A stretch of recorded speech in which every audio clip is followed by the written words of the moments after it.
Started now if everyone's ready to go. Happy Friday the 13th and welcome to Columbia Riverkeeper and Hanford Challenges webinar, Spooky Stories from the Hanford Nuclear Site. I hope that everyone is ready to hear some scary, creepy, and downright strange stories. My name is Simone Anter, and I'm a staff attorney at Columbia Riverkeeper, and I manage our Hanford program work. Good afternoon, everyone. Thank you so much for tuning in today to hear some very spooky stories. My name is Mia Burke, and I'm program manager with Hanford Challenge. Hanford Challenge is a nonprofit based in Seattle that focuses on cleanup of the Hanford Nuclear Site, and we also support insiders, workers, and whistleblowers who have issues that are not being addressed. And for those who don't know, Columbia Riverkeeper's mission is to protect and restore the water quality of the Columbia River and all life connected to it. And there's no longer lived threat to that health in Hanford, an area the size of LA and the most toxic place in the Western Hemisphere, sitting along the banks of the Columbia River. So as you may have noticed, Simone and I dressed up today. My costume is an embodiment of Cherenkov radiation, which has a characteristic blue glow. You may be familiar with the cesium and strontium capsules that are in storage pools inside the waste encapsulation storage facility that emit this same eerie blue glow. And Simone is wearing a hazmat suit. And the reason we're doing this is because hope and humor keep us going in a generations-long cleanup. Our webinar today hopefully shows that humor, oddity, and firsthand accounts all play a role in getting people engaged and building community. The risks and dangers involved in cleaning up Hanford are serious business that, as you'll find today, create bizarre and creepy situations. We'll have time at the end for Q&A, so don't forget to submit your questions via the Q&A feature. Hey, Simone, I have a question. Yes. Do you know where zombies live? I have no idea where. On dead-end streets. Well, I think we'll hear more about Hanford zombies from one of our storytellers later. But before that, we're going to turn to our first storyteller today, who is Shelly Simone. Shelly Simone lives in LaGrande, Oregon. She's a member for 18 years of the state of Oregon's Hanford Waste Board, now called the Oregon Hanford Cleanup Board, which began in 1987, holding the environmental seat.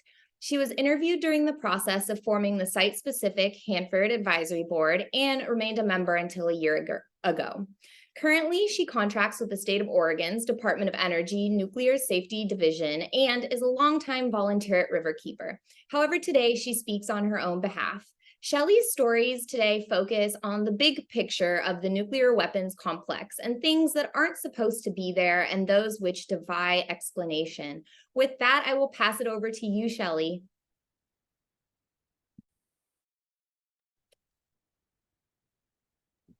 Okay, can you hear me now? I was muted. Yes.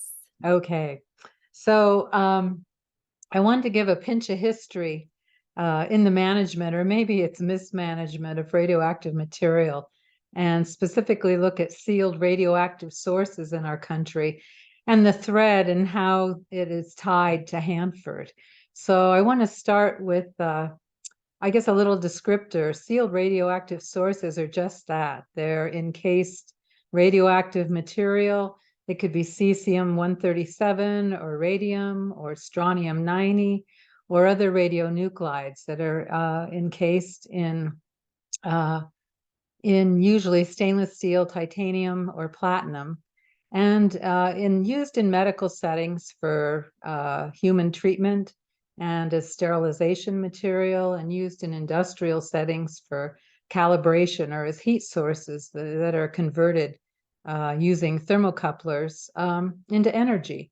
So NASA uses a lot of sealed sources, strontium-90 specifically in their space to power their space vehicles. So that's just one example. But in 2007 and 2008 time period, the Barnwell site in South Carolina, which was a waste disposal site, it stopped taking these waste materials into their landfill from any state other than those that were part of their negotiated compact.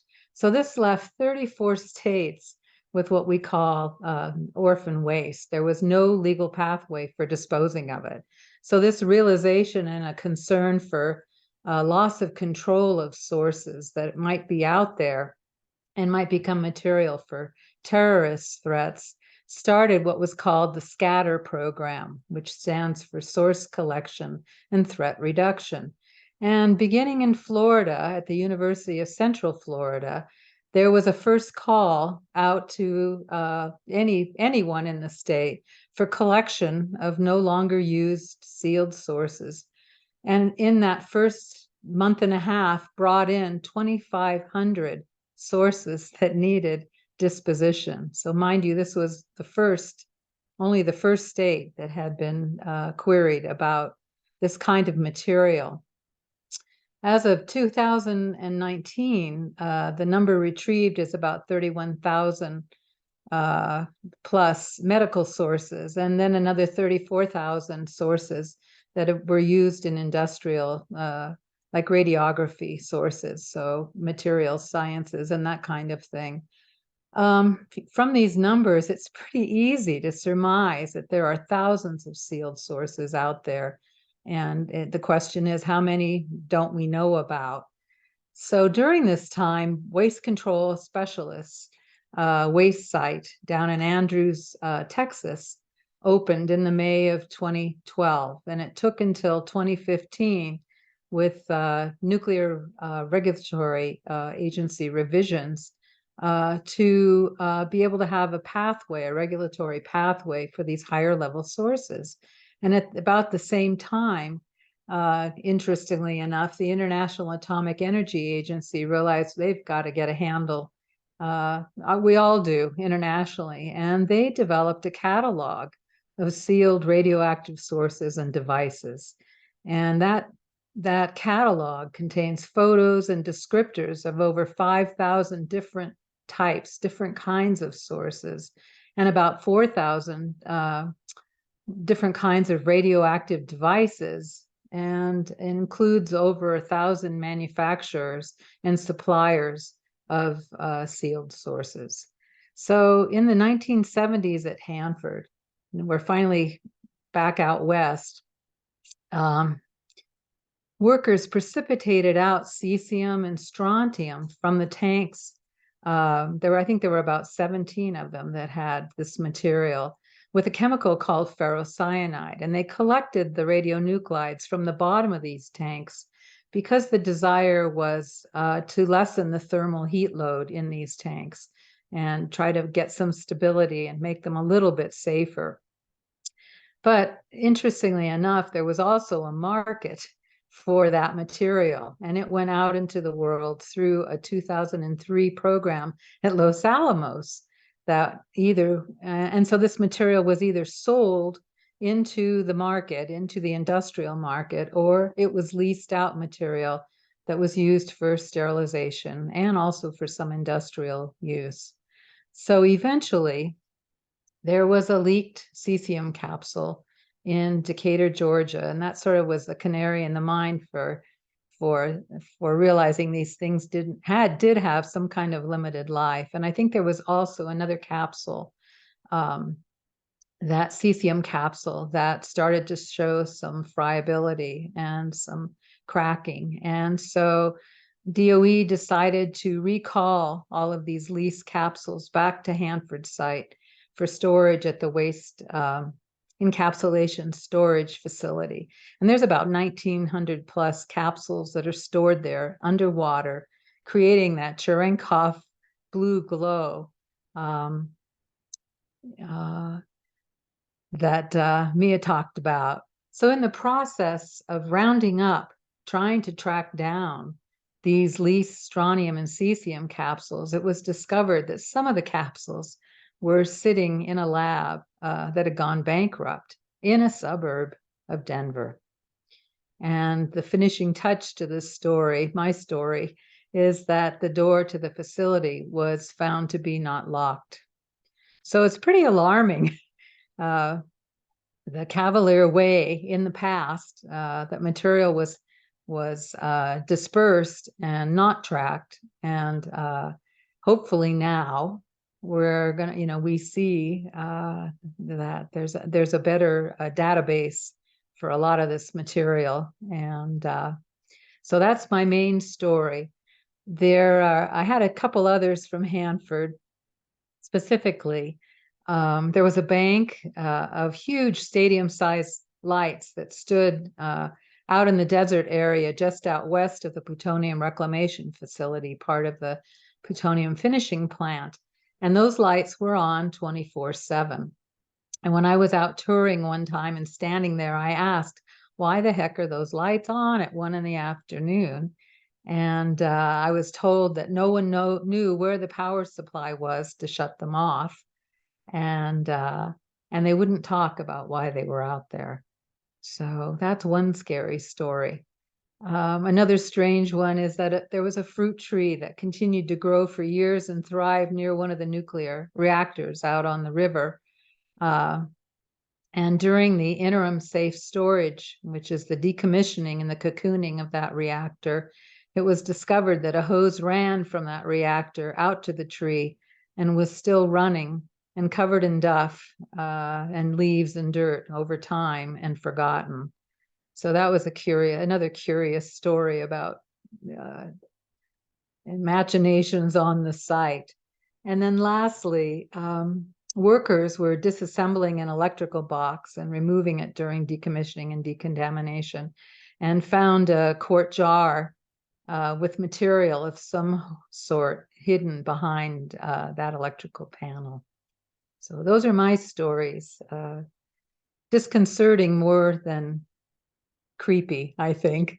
But thanks for the time. Thank you so much, Shelley. Our next storyteller is David Bolingbroke, winner of the longest title I've ever seen. Wait for it. He is an associate historian in the Research and Outreach Division of the Church of Jesus Christ of Latter-day Saints' Church History Department. He is working on a history book tentatively called Nuclear Animals, Hanford and a World of Risk, Contamination, and Restoration. David's spooky stories center around the 100 area of the Hanford site near the Columbia River, which is where the animal testing took place during the Cold War. Go ahead and give us a fright, David. Thank you, Mia. So my story starts in the year 1962. Just under a decade after the movie in Japan, Godzilla, popularized the idea of radioactive lizard monsters. The Tri-Cities had their own little lizard monster in the Columbia River. It started when a biologist for the Hanford Biology Department purchased several 2 to 3 foot long little alligators with the idea of conducting radioactive testing on the alligators to see how radiation affected their bodies. Well, unfortunately, these alligators were kept in a little pond where they fed them fish. But one of the alligators decided that he didn't like pond life. And so he escaped and made his way to the wide open waters of the beautiful Columbia River. He must have enjoyed it a great deal with the salmon and the many other fish of the Columbia. But this gator wasn't too smart because he must have seen something flashy and shiny, but this wasn't a fish.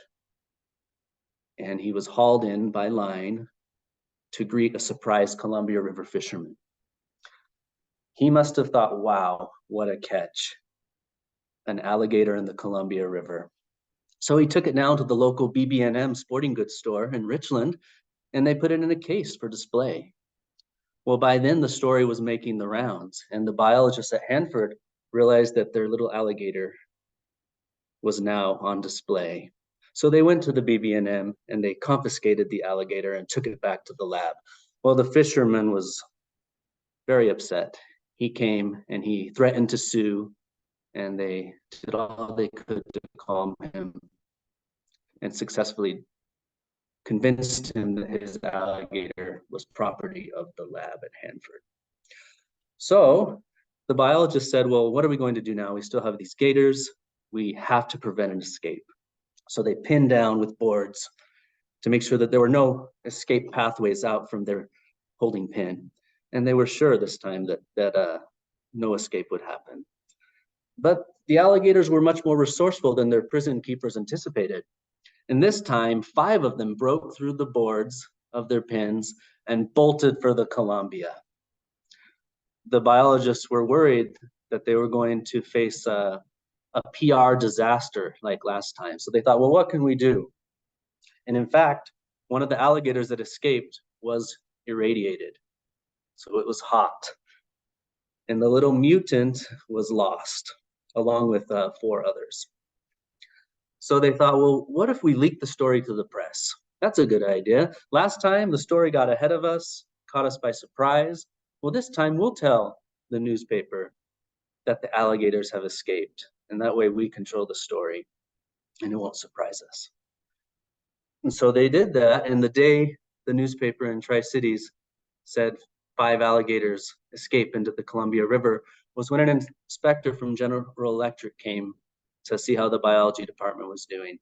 And that was what he read. General Electric's alligators in the Columbia River. And he was a little upset. So they sent out a manhunt, and for months they looked for these alligators. They found 3 of them, and they never found 2 of them. So years later, one of the biologists got a phone call from Fish and Wildlife saying, we've been hearing reports. We heard a report of an alligator on the banks of the Columbia River. And he thought, could it be?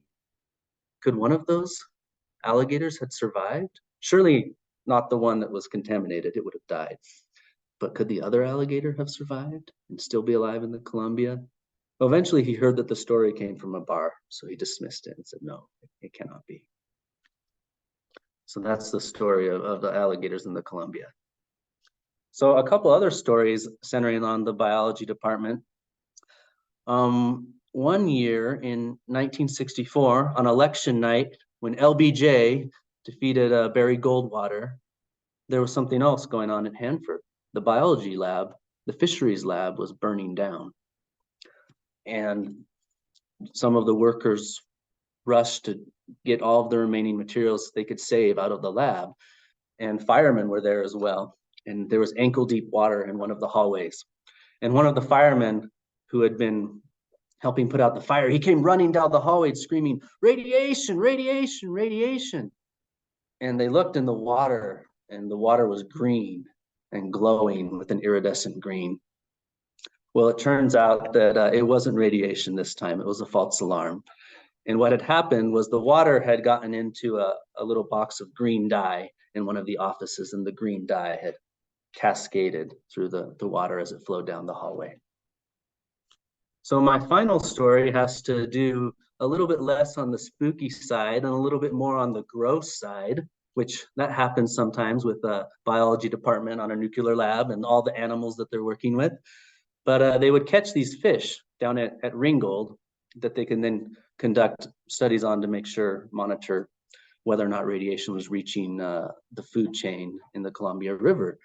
And so they would sometimes use different items for bait. So one day they were down at the banks of the Columbia and they found a dead horse, and it was full of breathing, teeming maggots. And instead of running away in fright, these brave biologists thought, well, maggots are great fish bait. So they gathered up a bunch of the maggots, they took them into the lab, and then they left them out underneath a hood to dry over the weekend in hopes that when they dried out, they would have these little bugs that they could use to catch fish with. Well, when they came back to the lab on Monday, they came inside and it was a blur of black flies. The maggots had hatched over the weekend instead of drying out. And so they were greeted with a little bit of a disgusting, disastrous scene of flies. And so those are my stories from the biology department during the Cold War at Hanford. Thank you, David. At least we now know where Godzilla came from. So our next storyteller today is Todd Martin, an environmental management consultant who served on the Hanford Advisory Board, including as chair of the board for many years. Todd's story takes place a few miles northwest of the 300 area, near the Columbia Generating Station parking lot. The waste site he'll be talking about is where they used to dump boxes of contaminated material directly into a hole in the ground, as you can see in the image that'll shortly be on the screen. What could possibly go wrong with this? Fill us in, Todd. Thanks, Simone. So my story sort of underscores one of the fundamental characteristics associated with our relatively short history with nuclear technologies and the community of scientists and technocrats and bureaucrats that make decisions about nuclear technologies and activities that impact all of us. And that's that it's underscored with this undeserved arrogance. All things nuclear have hubris associated with them. There's this belief that we've got it. We understand this technology. We understand how to control this technology. We know what we're doing and we can do this safely. Sort of as David's story also underscores this. We can successfully irradiate alligators and not lose track of them. But look what happened. So obviously at Hanford these days, during cleanup, this hubris means we know where the waste is, we know what it is, and we know what we're going to do with it to keep the public, workers, and the environment safe. But in the case of my story, they didn't even clear the first goal, basically knowing where the waste is. And this waste is some of the most dangerous materials on the face of the planet. So about 20 years ago, workers driving to work at the Columbia Generating Station noticed something very odd. But first, I need to give you a little background on the Columbia Generating Station. This is the only operating power nuclear reactor in the state of Washington. While it is technically on the Hanford site, it's not associated with the cleanup or the bomb-making activities that previously took place on the site. It's sited there for convenience with the security around the site and the Columbia River. As a result, any of us can drive to the Columbia Generating Station. There is no security to getting there. It's a publicly accessible place. And so about 20 years ago, some workers on their way started to notice gloves migrating out of the ground in sort of a zombie-like fashion. And they also noticed that these were personal protective equipment gloves, which is the term of art for the kind of gloves you use when you're dealing with really dangerous nuclear materials. So obviously they reported it. And upon further investigation, this waste site was discovered, or I should say rediscovered, because it was obviously created by the Hanford infrastructure over the years of manufacturing weapons. On this publicly accessible land that you or I could drive to, you could have your children out there playing Frisbee without any guards or anybody coming to shut that down. So obviously this is super bad news, publicly accessible area.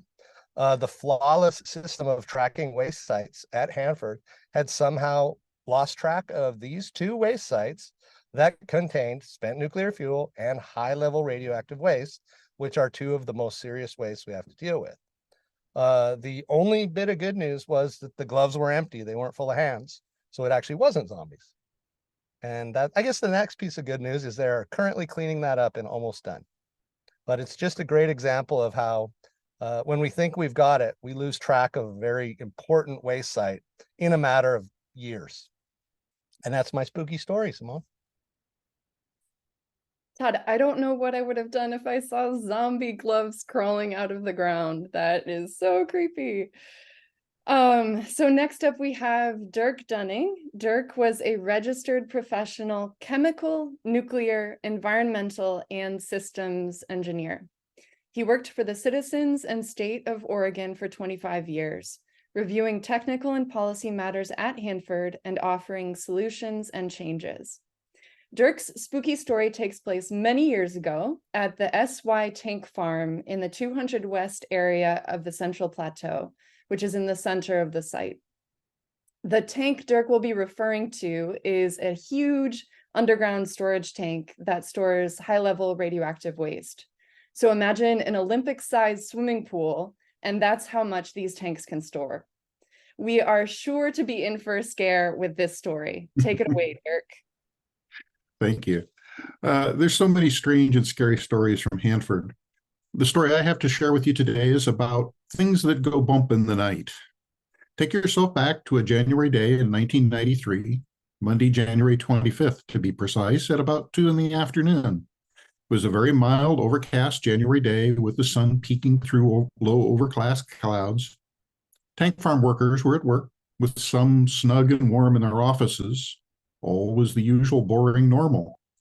Then out of the blue, there was a thunderclap. Bang! The whole building and ground began to shake like an earthquake. This went on for a few seconds that seemed to stretch on into forever. The operators felt vibrations through their feet and knew something was very, very wrong. Shortly after, the radiation monitors began to click at an increasing rate. They knew it was tank SY-101, one of the 177 1 million gallon buried high-level waste tanks. Something very bad had just happened. A rad tech working in the farm saw the exhauster ventilation stack for the tank shaking.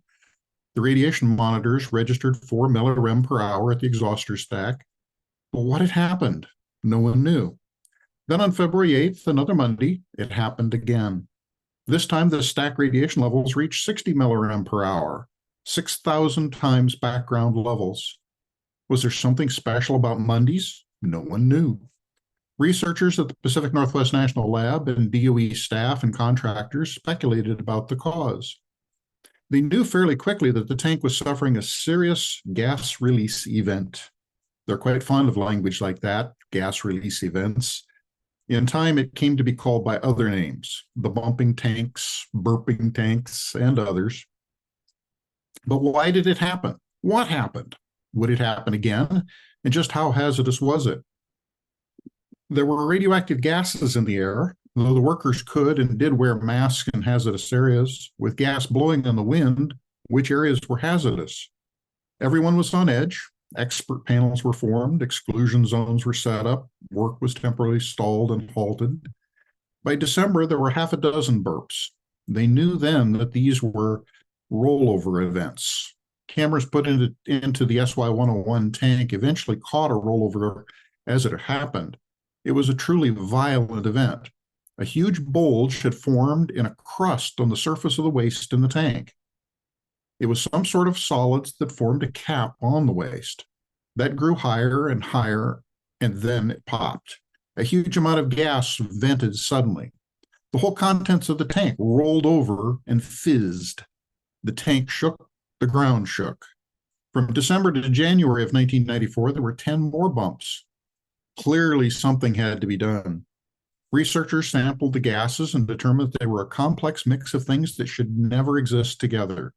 Hydrogen, oxygen, nitrous oxide, nitrogen dioxide, ammonia, toxic gases, and many more.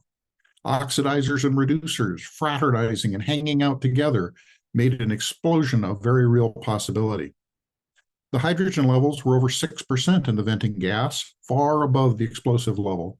Levels high enough to cause a spontaneous detonation or deflagration, the difference being only in how fast the explosive wave travels.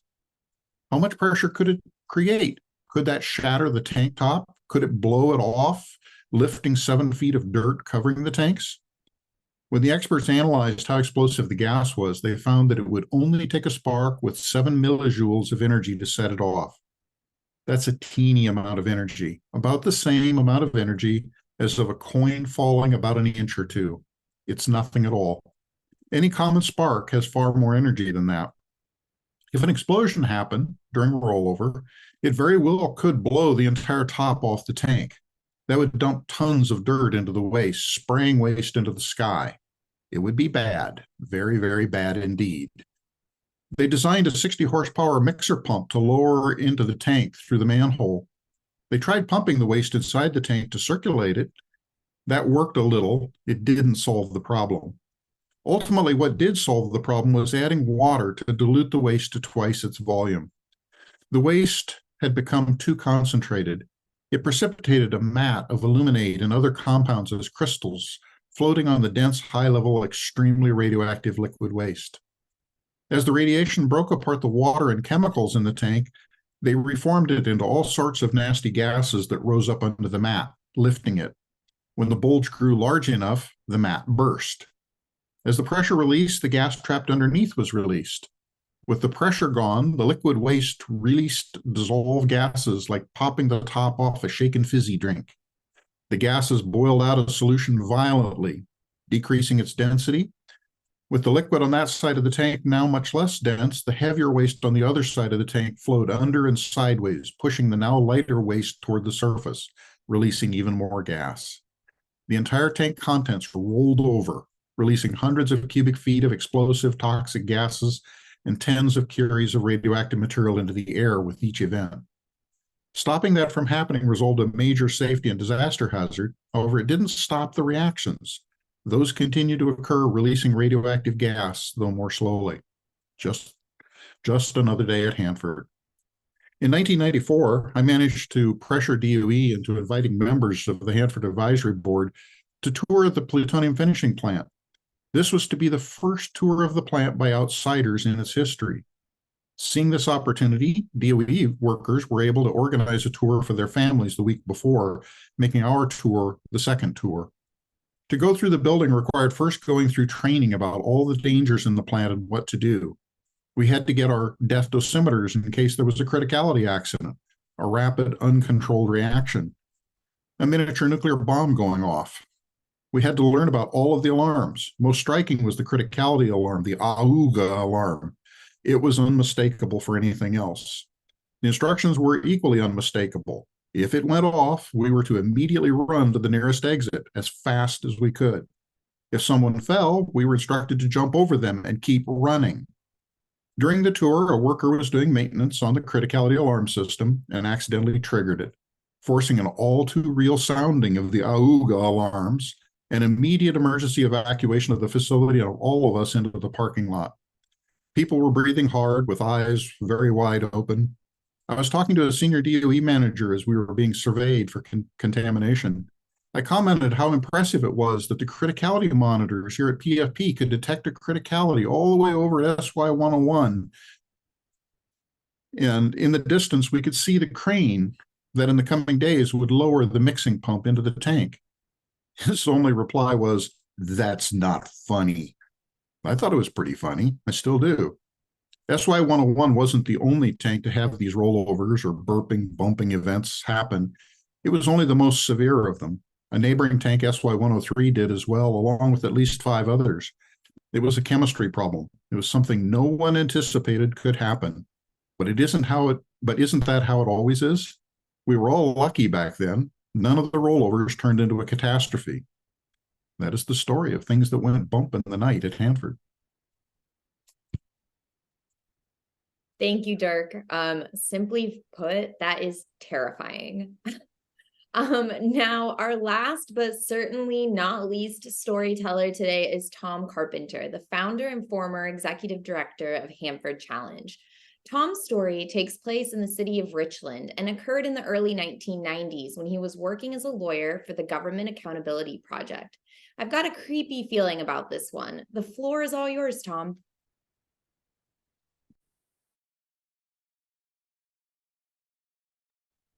I think you're muted, Tom.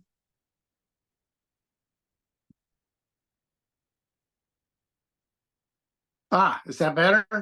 Yes, perfect. Sorry about that. Hi, Simone. Hi, everybody. Glad to be here. And so my spooky story occurs in the earlier part of when Hanford was starting to get some scrutiny, especially from whistleblowers at the site. And the whistleblowers were people who were employees who just couldn't accept the way things were, the safety problems and the environmental issues and whatnot, and had decided to speak out, even though they knew that there would be tremendous pressure upon them and their jobs and their families, etc. Many people still chose to. And I was a lawyer with Government Accountability Project, or GAP.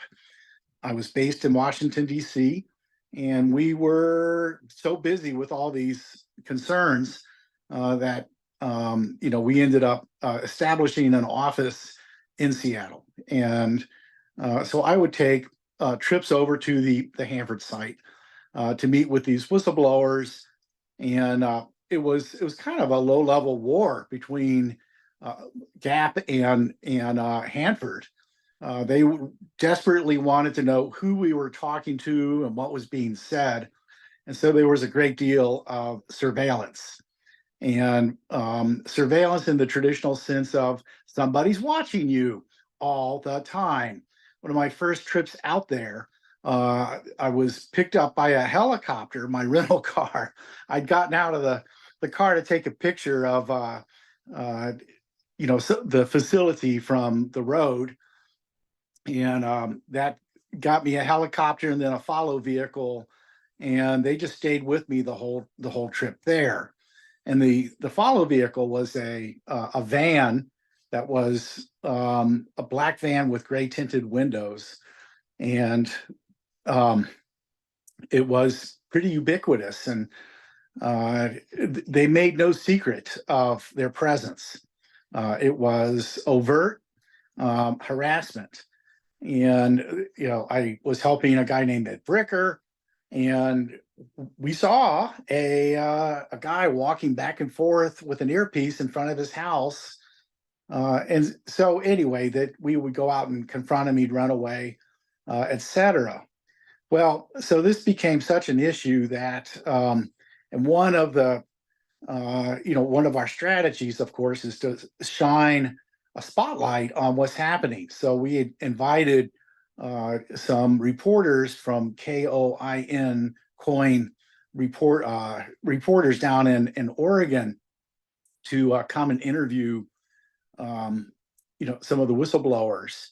And across the street from Ed Bricker was another whistleblower named Inez. And so we're sitting in her living room with a COIN reporter. The curtains are drawn. The cameraman is there and the reporter is there. The reporter is asking Inez about surveillance and the pressure she's been feeling. And she goes, well, yeah, every time Tom shows up, this, black van with gray tinted windows shows up and parks outside and just stays there until he leaves. And the reporter says, oh, really? Show me where they park.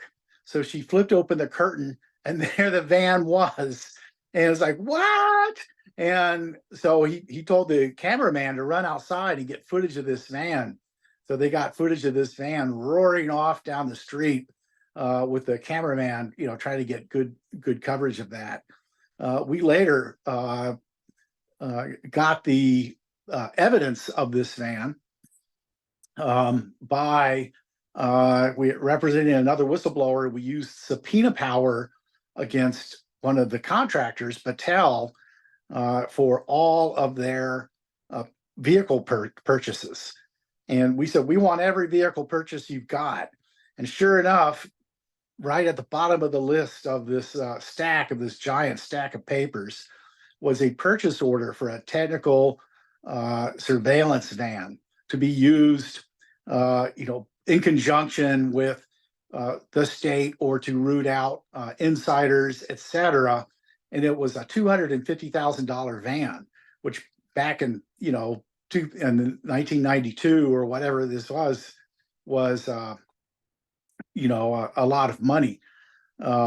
So I confronted the head of security in a deposition with, I said, well, tell me about your surveillance van.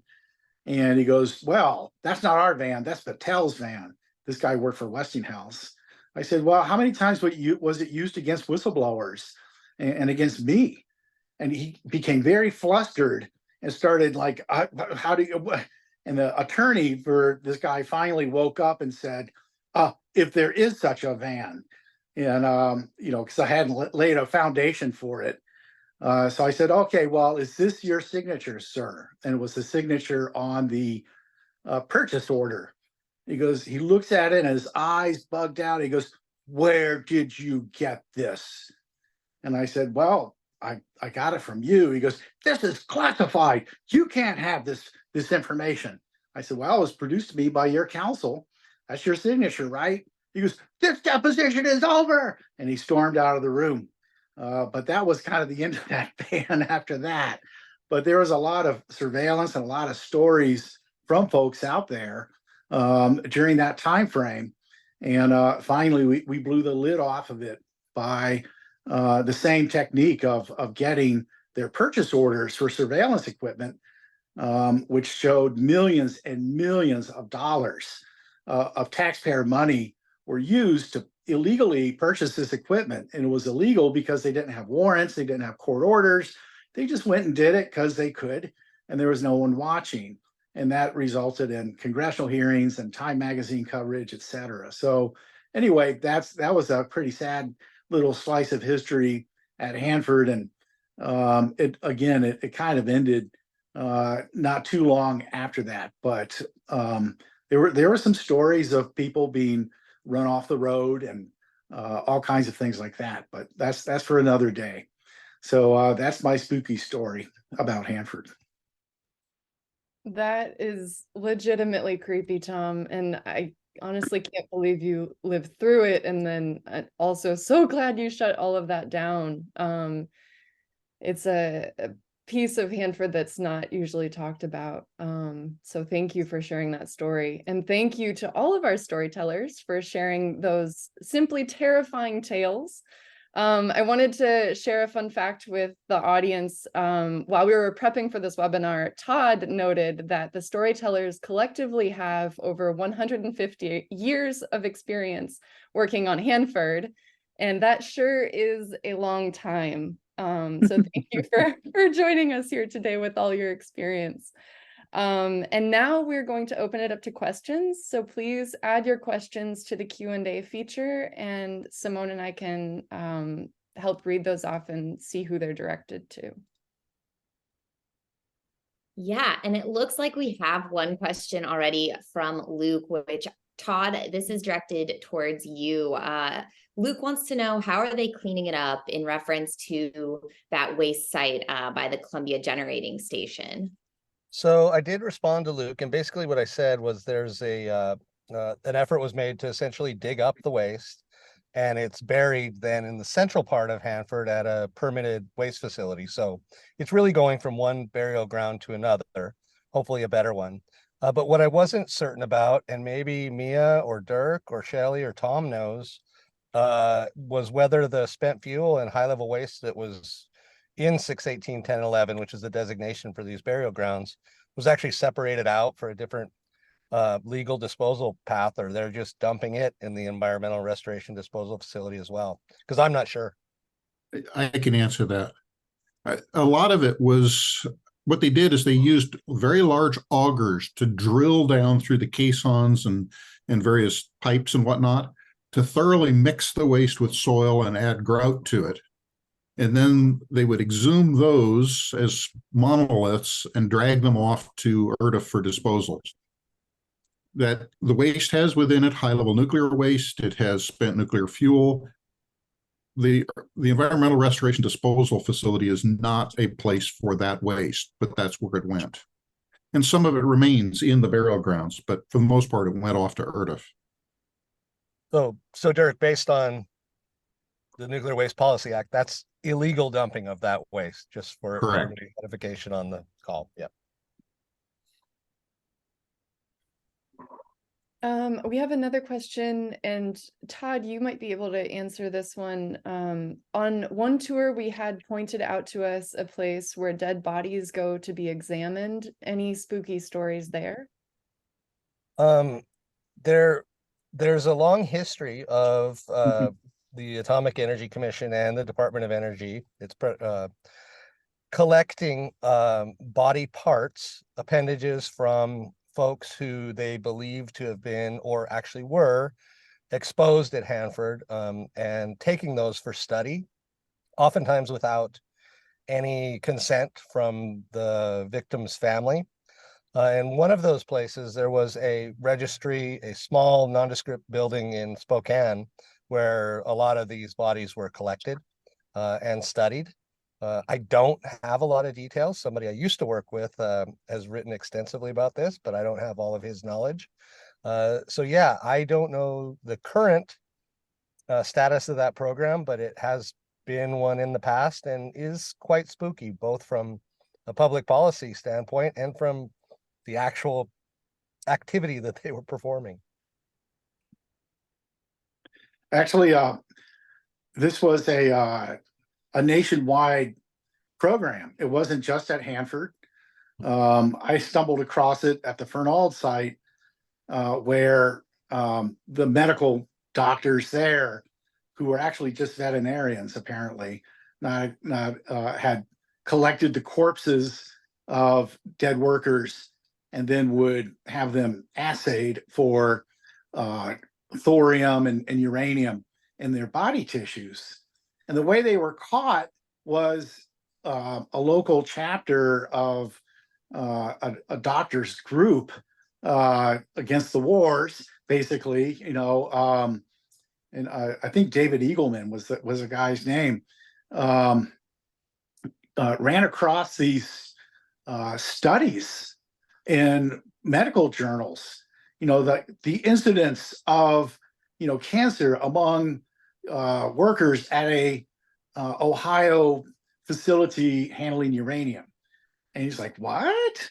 So we looked at this, and it turns out they had a informal agreement with the local coroners to ship the bodies over of deceased workers, and without the family's knowledge or consent, they would autopsy these bodies, and especially taking a look at things like the liver, where some of these contaminants might go. And the doctor they hired to do this also happened to be the doctor that then testified in proceedings if the widow, for instance, brought a wrongful death suit under the worker compensation laws. And he had exclusive and sole access to the body parts. And when the family tried to get access to those same body parts, he would report they had been thrown away. So this led to a big expose, was in the Washington Post and et cetera, and actually even made Geraldo Rivera's show, and what was a big deal. It turns out they stole Karen Silkwood's brain as well, and it ended up at Hanford. And so this was I don't know if the program is still happening. I doubt they're still conducting business the way they did, but there are people at Hanford who still stand by the program and say it was up and great and legitimate and et cetera. So anyway, creepy. Thank you all. Our next question is from Liz. And Mia, I know you and I have some answers to this question, but Shelley, I might direct this to you first. What can we do to help with Hanford cleanup? And Shelley, I want to direct it towards you because of all your experience on public advisory boards. And yeah, I want to hear some of your insights there. Well, I think what's missing, right now from the arena is a wealth of public meetings that need to happen, describing what's going on with cleanup, what the duration is for some of these projects, when there are hiccups, being on site and things are not going as smoothly as they would like. That's the reality sometimes of cleanups as complex as those at Hanford. And with that complexity comes, the possibility that we aren't going to meet the goals, the site. And I think that that's something that the public has the right to know and needs to be shared, and is not something that needs to be hidden, but discussed. And when I look at the programmatic picture, Hanford, meaning across the country, all of the other sites that are being cleaned up right now, we get in lockstep with trying to get the budgets that we need. And as other sites are cleaned up and closed, like Rocky Flats and others, there will be less of a voice in Congress and our legislators, with our legislators, for cleanup dollars. And if we're going to sustain the cleanup that we need at Hanford, it's going to take a very knowledgeable Northwest base of people. and a collective of people that will work with the regulatory agencies and also with DOE to make sure that the funding is there and continues to do what's right for the Pacific Northwest. There's no doubt that this is the most radiologically contaminated site in the country. And we used to think in the world until we learned more about some of the sites in Russia. But the seriousness of it is not to be understated. And transparency should be one of the foremost goals. So if people take the opportunity to ask for public meetings, because you do have that right when decisions are being made, I think it's really one way that you can get involved and certainly become members of the Hanford Advisory Board if you have the time and the inclination to do that. That's another opportunity for scrutiny. So that's it, Simone. That's my 2 cents. Thank you, Shelley. Next up, I think we have a question for Dirk. With the mitigation steps that they took with the burping tanks, how dangerous are they today? It's a good question. First, back on the uranium and transuranium, the whole program is called the U.S. Transuranium and Uranium Registries, USTUR, if you want to dig into it deeper.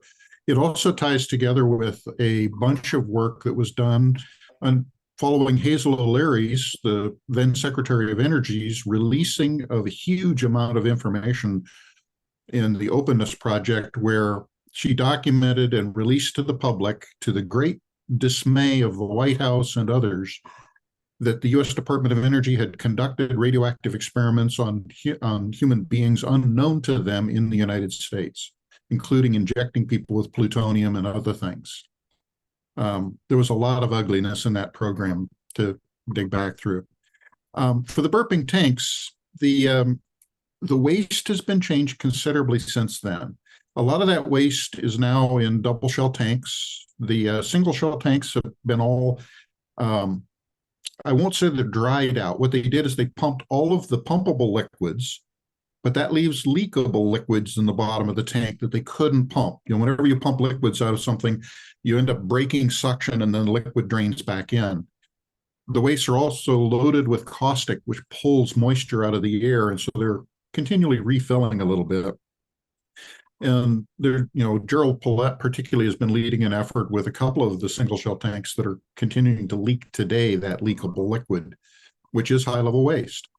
For the rest of it, for a lot of the hazards, what they did is they really concentrated it and put it into the remaining double shell tanks, one of which has already completely failed. The bottom rotted through and it released into its secondary. Of the remainders, there's at least 7, as of when I retired 6 years ago, that I was extremely concerned that their secondary tanks have completely rotted through the bottoms, making them single shell tanks. We pressed like crazy. Ken Niles, who was my boss in particular, took it to our governor, and our governor made a very laudable call for new double shell tanks. Within the day, the governor of Washington echoed that. Within 2 hours, he was called by a United States senator who yelled at him that he was not allowed to ask for that. The waste right now in the double shell tanks are in grave risk of releasing their contents into the soil, which then goes back to another problem with the waste about what do you do with them and where do they go? And under the Nuclear Waste Policy Act, the Atomic Energy Act, another law related to very radioactive waste that doesn't meet those definitions, called greater than category 3 or greater than class C under NRC, those wastes all, each individually and together, have to go into deep geologic repositories, and not necessarily the same one. We don't have such a repository today, and there's no place to put them. I hope that answered the question. That's great. Thank you, Dirk. Thanks, Dirk. I believe that answers our next question from Jan as well, who asked, can you be specific about what part of the Nuclear Waste Policy Act should have been enforced when the high-level radioactive waste was moved around the Hanford site? And I believe, I think Tom can even provide a more detailed answer to that one. Oh, I used to be able to.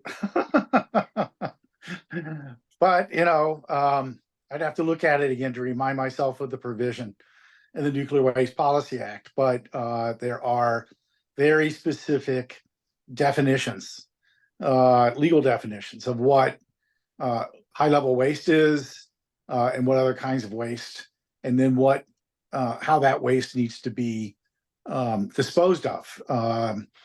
And Hanford and the Department of Energy in particular has been intent upon changing those definitions by fiat and saying, well, it's not really high-level waste. It's the one term they used is waste incidental to reprocessing, or WEIR. And they're trying to recharacterize waste in the high-level waste tanks as not that because it's incidental. It's like, what? No, that's not in the law. What are you guys doing? So we have threatened to sue them, and I think hold them off largely successfully so far from making that change, although they've formally proposed to do so. And there is still a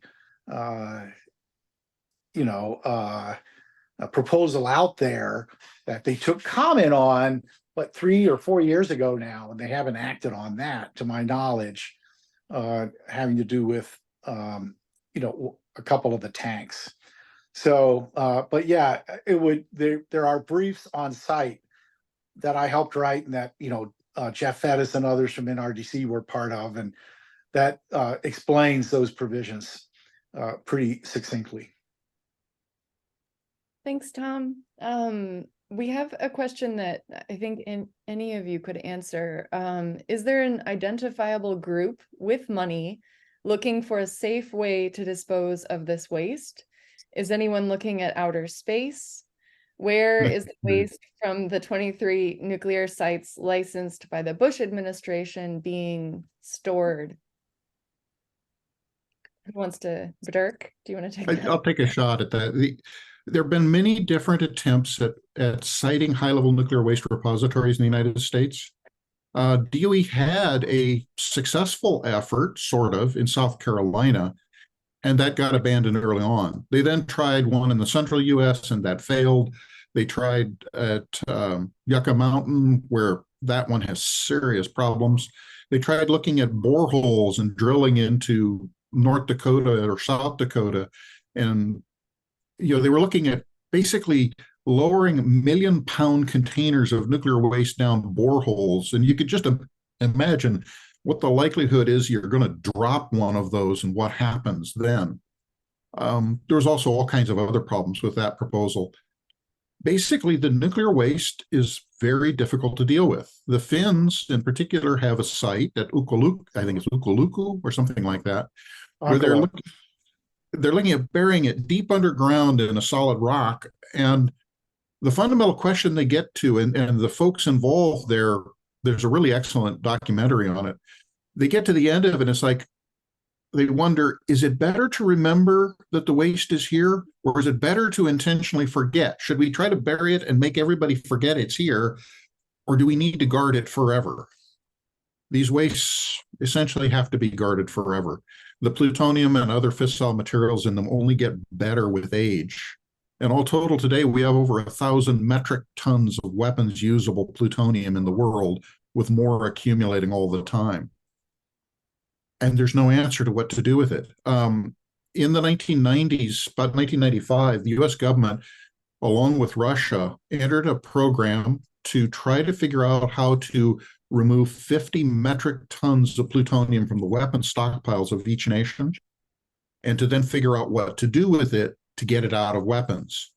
They successfully got it out of the weapons, but then when they looked at it, in the US government, they looked at like 100 different ways to potentially dispose of it.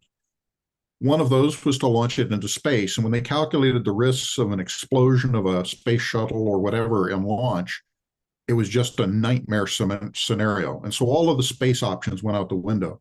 One of the others they looked at was taking the waste and dissolving it in nitric acid and then sending nuclear submarines out to sea and putting long poles off the side and then discharging the plutonium solution into the oceans of the world as the submarines swam around. They calculated that the dose to fishermen on coastlines all over the world would be far above safety limits if they did that and continue to be there for who knows how long. Dealing with nuclear waste is a terrible problem, and nobody has an answer yet. Thanks, Dirk. This leads us into our next question, which really, is there anything happening with the cleanup right now that keeps you up at night? And this could go to any of our panelists.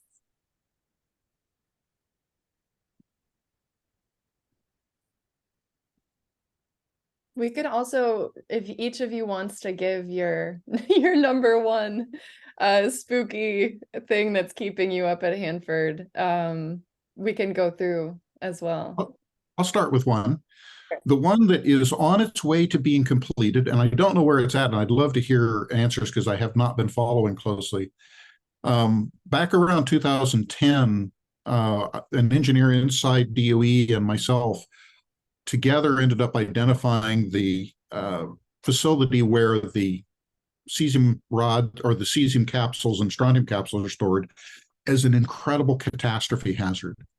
Like the K basins before it along the river that I drove cleanup of in 1993, the WESA facility, Waste Encapsulation Storage Facility, has the potential that if you drain the basins, that very quickly the thing becomes so incredibly radioactive that no one can get near it.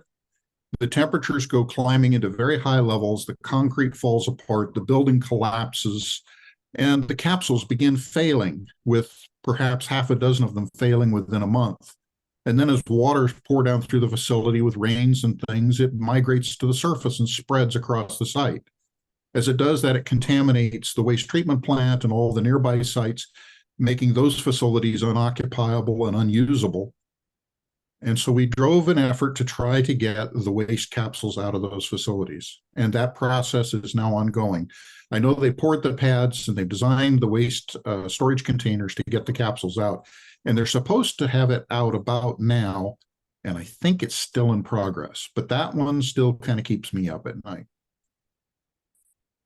So mine is similar. That was one of my top ones as well. Dirk, another one for me is an earthquake that yes,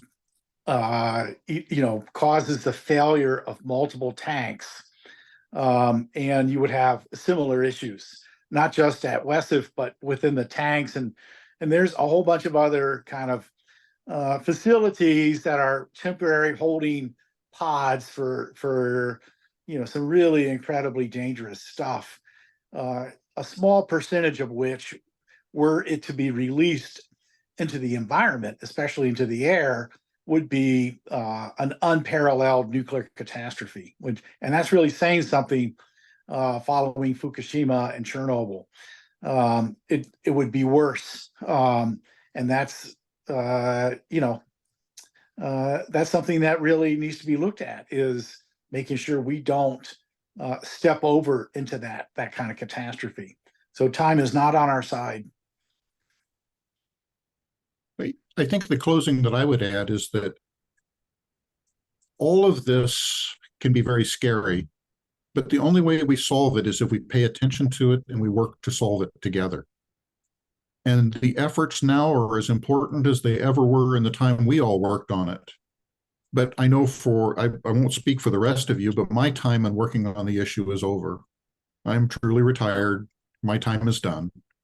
And we need people to take up the banner and carry on after us. So I have one that's related to both Dirk's and Tom's, and it's sort of twofold. But the headline is the age of the waste tanks. They're very, very old, and they're only going to get older. And the second fold of that is the inability of DOE to move waste from the west area to the east area. So if you're not familiar with the center of Hanford, all of the tanks and processing facilities are located in two separate areas. One is called 200 East and one is called 200 West.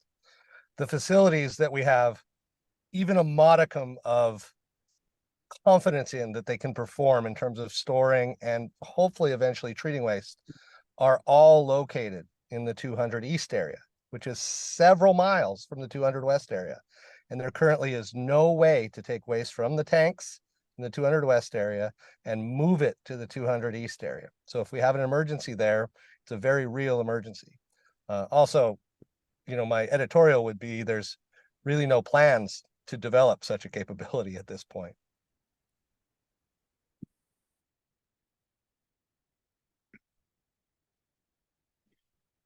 So my closing comments are, if we're going to make a meaningful difference, then we're going to have to sustain the efforts of groups like Columbia Riverkeeper, Hanford Challenge, and others to have advocates, to have lawyers, to have lobbyists, and communication specialists. And organizers. So you need all those things to make a difference at Hanford, which is funded by one of the largest agencies in the United States government, the Department of Energy, which, if it were a Fortune 500 company, would be, I think I heard 39 or something like that in terms of size, power, money, influence. They've got the staying power to wait for people like Todd and me and Dirk and others to go away. So really grateful to see, Nicholas and Liz and Simone and Mia stepping in because we've got to stay with it and stay on it and develop our capacities to influence. And we've done an amazing work for the last 35, 40 years, stopping bad things from happening, making good things happen, et cetera. So we got to keep that up. I think that's a perfect way to wrap up. Thank you all. And now we're going to switch very quickly into raffling off 6 copies of Shannon Cram's new book. Very exciting. It's called Unmaking the Bomb: Environmental Cleanup and the Politics of Impossibility. And using the Hanford site as a backdrop, the book weaves together history, ethnography, and deeply personal experiences to tackle the question, what does it mean to reckon with a contaminated world? So even if you aren't one of the raffle winners today, we highly encourage